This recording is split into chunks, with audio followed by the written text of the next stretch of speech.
ఓం మహాగణపతే నమః. కుజుడు మనకు ఆగస్టు 3 నుంచి సెప్టెంబర్ 18 వరకు కొత్త రాశిలో అంటే మిథున రాశిలో సంచారం చేస్తున్నాడు. ఇప్పటి వరకు వృషభ రాశిలో ఉన్నటువంటి కుజుడు మిథున రాశిలోకి సంచారం చేస్తున్నాడు. దాదాపు 45 రోజుల పాటు ఈ యొక్క రాశిలో సంచారం అనేది జరుగుతుంది. ఇది ఒక ముఖ్యమైనటువంటి సంచారంగా చెప్పవచ్చు. ఈ సంచారాన్ని ఆధారంగా చేసుకుని ద్వాదశ రాశుల వారికి ఎలాంటి ఫలితాలు కలుగుతున్నాయో చూద్దాము. అయితే ముందుగా మనము కుజునికి సంబంధించినటువంటి వివరాలను తెలుసుకునే ప్రయత్నం చేద్దాం. ముఖ్యంగా ఈ కుజుని యొక్క జన్మము ఎలా జరిగింది అనేది మనం పురాణ గాథల్లో కొన్ని విషయాలు మనకు ఇవ్వడం జరిగింది. అయితే ఈ పురాణ గాథల్లో కనుక చూసుకున్నట్టయితే ఒకసారి పరమశివుడు తీవ్రమైనటువంటి తపస్సు చేస్తున్నప్పుడు తన నుదుటి నుండి ఒక చెమట బిందువు భూమిపై పడినప్పుడు భూమి నుండి ఉద్భవించిన వాడే జన్మించిన వాడే కుజుడు అని కూడా కొన్ని పురాణాలు మనకు చెప్తాయి. అయితే భూదేవి కుమారుడు కాబట్టి ఇతన్ని భౌముడు అని కూడా అంటారు. అయితే తర్వాత అంగారకుడు కుజుడు అని ప్రసిద్ధి చెందాడు. అయితే ఇతన్ని భూమిపుత్రుడు అని కూడా మనం పిలవడం అనేది జరుగుతుంది. అయితే ఇంకో పురాణంలో అంటే ఇది భూమిపుత్రుడు కాబట్టి భూములు, వ్యవసాయము, స్థిరాస్తులకు సంబంధించినటువంటి కారకత్వము ఈ కుజగ్రహం అనేది వహించడం జరుగుతుంది. మరో కథ కనుక చూసినట్టయితే స్కంద పురాణంలో మనకి సుబ్రహ్మణ్య స్వామి యొక్క యుద్ధ శక్తికి ప్రతీకగా కుజున్ని వర్ణించడం అనేది జరుగుతుంది. కాబట్టి అది కూడా మనకి కుజుని యొక్క ఏదైతే జననానికి సంబంధించినటువంటి కథగా చూడవచ్చు. అందువల్లనే సుబ్రహ్మణ్య స్వామికి సంబంధించింది కాబట్టి మంగళవారము సుబ్రహ్మణ్య స్వామిని ఆరాధిస్తే చక్కటి ఫలితాలు ఈ కుజగ్రహం వల్ల కలుగుతున్నటువంటి ప్రతికూలమైనటువంటి ఫలితాలు తొలగిపోతాయి అని చెప్పేసి మనకు శాస్త్రం అనేది చెప్పడం జరుగుతుంది. ముఖ్యంగా ఈ కుజుని యొక్క కారకత్వాలు కనుక మనం చూసినట్టయితే కుజుడు ముఖ్యంగా ధైర్యానికి, పరాక్రమానికి, అదేవిధంగా యుద్ధ శక్తికి, రక్తానికి సంబంధించినటువంటి వాటికి కారకత్వం వహిస్తాడు. భూమి, ఆస్తులు, సోదరులు వాటికన్నిటికీ కారకత్వం వహిస్తాడు. అయితే కుజుడు మన జాతకంలో జన్మ జాతకంలో కనుక అంత బలంగా లేనట్టయితే వారికి ధైర్యం అనేది తక్కువగా ఉంటుంది, పోరాడే శక్తి ఉండదు. ముఖ్యంగా కుజుడు అనేది పోరాట పటిమను మనకు చూపిస్తాడు కాబట్టి పోరాడేటటువంటి శక్తి అనేది ఉండదు. ముఖ్యంగా ఆత్మవిశ్వాసం కూడా లోపిస్తుంది, కోపం ఎక్కువగా అవుతుంది, మొండితనం పెరగడం లాంటి ప్రతికూలమైనటువంటి ఫలితాలు మనకి కుజుడు అంతగా అనుకూలంగా లేకపోతే కలుగుతాయి. ఇక మీ జన్మ జాతకంలో కుజుడు బాగా లేనట్టయితే ఆరోగ్య విషయానికి సంబంధించినటువంటి చూసినట్టయితే రక్తం సంబంధించిన విషయాలు, కండరాలకు సంబంధించినటువంటి విషయాలు, గాయాలు, ప్రమాదాలు ఇవన్నీ కూడా కుజుని యొక్క ఆధీనంలోకి వస్తాయి. కుజుని యొక్క పోర్ట్ఫోలియో కారకత్వాలు అని అంటాము. కుజుని యొక్క సంబంధించినటువంటి వాటికి వస్తాయి. కాబట్టి వీటిలలో ఇబ్బంది కలుగుతుందంటే కుజుడు మనకు అంతగా అనుకూలంగా లేడు అని మనము గమనించాలి. ఇక ధనానికి మనం ముందుగానే అనుకున్నట్టుగా రియల్ ఎస్టేట్స్ కి, భూములకు, జాగలకు, తర్వాత కాంట్రాక్ట్ సంబంధించినటువంటి విషయాల్లో, రియల్ ఎస్టేట్ కి సంబంధించిన విషయాల్లో కూడా కుజుడు ప్రాతినిధ్యం వహిస్తారు. కాబట్టి వీటిల్లో అనుకూలంగా ఉన్నట్టయితే మీ జాతకంలో కుజుడు చక్కగా ఉన్నట్టు అర్థము. అనుకూలంగా లేనట్టయితే వీటి విషయాల్లో మీరు ఇబ్బంది పడాల్సినటువంటి అవసరం ఏర్పడుతుంది. అయితే పరిహారాలు చేసుకోవడం వల్ల, కుజుడికి సంబంధించినటువంటి పరిహారాలు చేసుకోవడం వల్ల వాటి నుంచి అధిగమించగలుగుతారు. ముఖ్యంగా కుజుడు సూచించేటటువంటి వస్తువులు ముందుగానే అనుకున్నట్టుగా ఇల్లు, భూమి, వ్యవసాయ భూములు, ఆయుధాలు, యంత్రాలు, ఇనుము కూడా కుజుడికి సంబంధించినటువంటి కారకత్వం వహిస్తుంది. ఎరుపు రంగుకు సంబంధించినటువంటి విషయాలకు కూడా కుజుడు మన కారకత్వం వహిస్తాడు.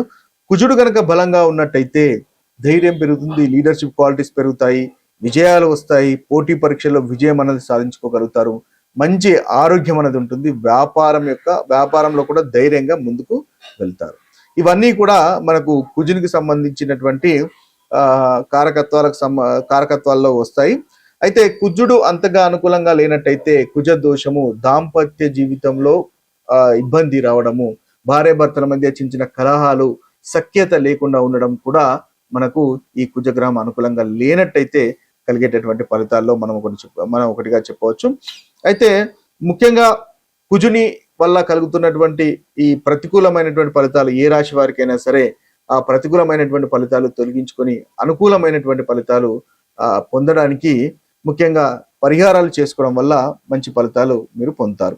అయితే ఈ ముందుగా ఈ యొక్క ద్వాదశ రాశుల యొక్క ఫలితాలు చూద్దాము. ఆ తర్వాత వాటికి సంబంధించినటువంటి పరిహారాలు కూడా చూద్దాము. ఇక కుంభరాశి వారికి ఈ ఆగస్టు 3 నుంచి దాదాపు 18 సెప్టెంబర్ వరకు కుజగ్రహం యొక్క సంచారం వల్ల కలుగుతున్నటువంటి ఫలితాలు కనుక చూసినట్టయితే వీరికి 3వ అధిపతి 10వ అధిపతి అయినటువంటి కుజుడు 5వ స్థానంలో సంచారం చేస్తున్నారు.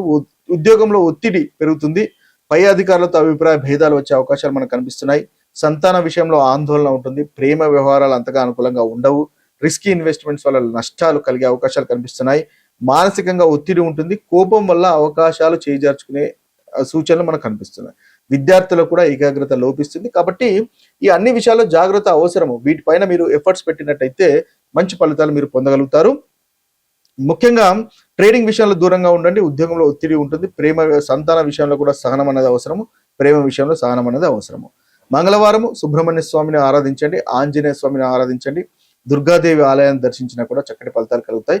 ఓం అంగారకాయ నమః అనేటటువంటి మంత్రాన్ని 108 సార్లు పఠించండి. ప్రతిరోజు పఠించండి. బాగుంది. కుజునికి సంబంధించినటువంటి పరిహారాలు అన్ని రాశుల వారు ఏ విధంగా చేయాలో చూసినట్టయితే ఉదయం వ్యాయామం చేయడం కూడా ఒక చక్కటి పరిహారంగా ఉంటుంది. కోపాన్ని నియంత్రించుకోవడం కూడా కుజునికి ఒక చక్కటి పరిహారంగా మనం చెప్పవచ్చు.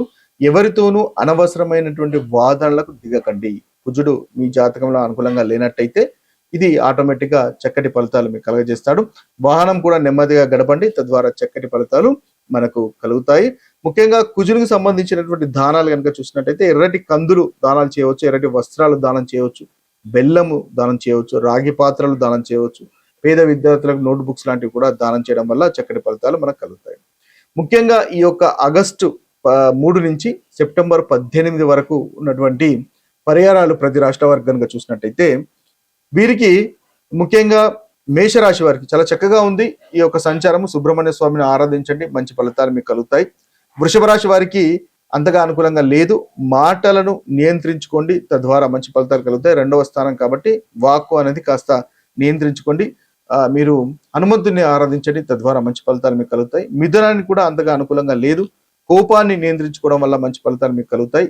మీరు సుబ్రహ్మణ్య స్వామిని పూజించండి. ప్రతి మంగళవారము అనుకూలమైనటువంటి ఫలితాలు మిథున రాశి వారికి కలుగుతాయి. ఇక కర్కటక రాశి వారికి అనవసరమైనటువంటి ఖర్చులు నియంత్రించుకోండి. కర్కటక రాశి వారికి కూడా అనుకూలంగా లేదు ఈ యొక్క సంచారము. విదేశీ ప్రయాణాల్లో జాగ్రత్త అనేది అవసరము.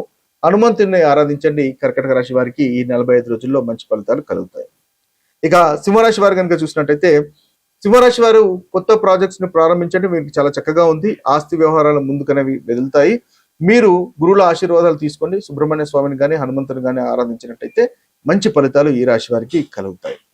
ఇక కన్యా రాశి వారికి ఈ యొక్క ఫలితాలు అంతగా అనుకూలంగా లేవు ఈ కుజుని యొక్క సంచారము. కాబట్టి కాస్త జాగ్రత్తగా ఉండాల్సినటువంటి అవసరం ఎంతైనా ఉంటుంది. కోపంతో ఉద్యోగంలో నిర్ణయాలు తీసుకోకండి. ముఖ్యంగా హనుమంతుని ఆరాధించండి. తద్వారా ఈ కన్యా రాశి వారికి అనుకూలంగా ఉంటుంది. ఇక తులారాశి వారికి కూడా ఈ యొక్క సంచారము మనకు ఏదైతే మార్స్ కుజ యొక్క సంచారం అనుకూలంగా లేదు. కాబట్టి తులారాశి వారికి కూడా హనుమంతుని ఆరాధించండి. తద్వారా మంచి ఫలితాలు కలుగుతాయి. ముఖ్యంగా తల్లిదండ్రులను గురువులను గౌరవించండి. మంచి ఫలితాలు ఈ రాశి వారికి కలుగుతాయి. ఇక వృశ్చిక రాశి వారి కనుక చూసినట్టయితే వృశ్చిక రాశి వారికి కూడా కుజుని యొక్క సంచారము ఈ 45 రోజులు అనుకూలంగా లేదు. కాబట్టి వృశ్చిక రాశి వారికి కూడా మనకు సుబ్రహ్మణ్య స్వామిని ప్రతి మంగళవారం ఆరాధించండి. శనివారం హనుమంతుని ఆరాధించండి. తద్వారా మంచి ఫలితాలు మీకు కలుగుతాయి. వాహనాలు జాగ్రత్తగా నడపండి. అంగారక మంత్రాన్ని కూడా జపించినా కూడా మంచి ఫలితాలు మీకు కలుగుతాయి.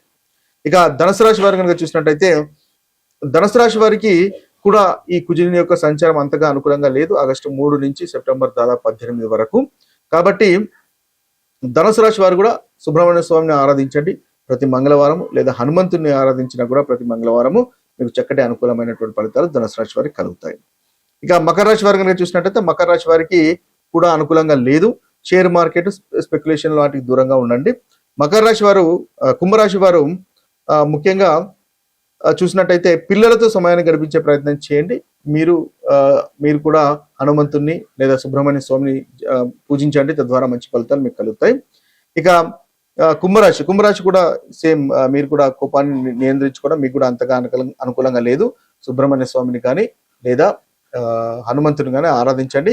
మీనరాశి వారికి కూడా అంతగా ఈ యొక్క అనుకూలత అనేది లేదు. వాహనాలు నెమ్మదిగా నడపండి. మీరు ప్రతి శనివారం హనుమంతుని ఆరాధించినట్టయితే చక్కటి ఫలితాలు కలుగుతాయి. ఇవి స్థూలంగా ఈ రాశిలో వారికి ఉన్నటువంటి పరిహారాలు. మరొక వీడియోలో మరొక రాశి ఫలితాలతో కలుద్దాము. అంతవరకు సెలవు. సర్వే జన సుఖినో భవంతు. సర్వే సుజన సుఖినో భవంతు. నమస్తే.